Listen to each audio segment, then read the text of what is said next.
Բարի երեկո Աստծո ժողովուրդ, Աստծո ժողովուրդ։ Այսօր ամբողջ աշխարհը խառնված ամեն մարդ իր գործին իր հոգսին։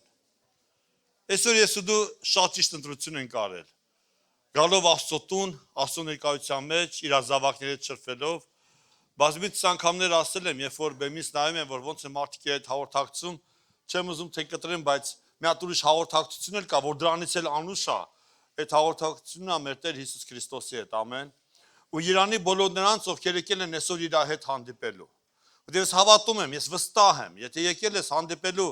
Հիսուս Քրիստոսի հետ, դու իր հետ հանդիպելու ես դատարկ չես գնալու։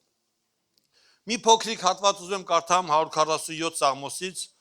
կարդամ առաջին համարը, այնուհետև 13 եւ 14-րդ համարը, 2 րոպե խորհենք դրա շուրջ, որից հետո աղոթքով գանք Տիրոջ առաջ։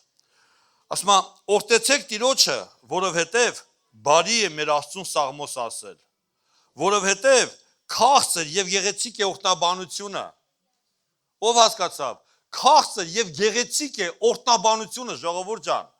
Եվ ասում է Տիրոջը օրհնենք, որովհետև բարի է, որովհետև քաղցր եւ գեղեցիկ է օրհնաբանությունը։ Այնուհետև 13 խոսքից, որովհետև նա պնդացնում է քո դռների նիգերը եւ օրհնում է քո որդկանցը քեզանում։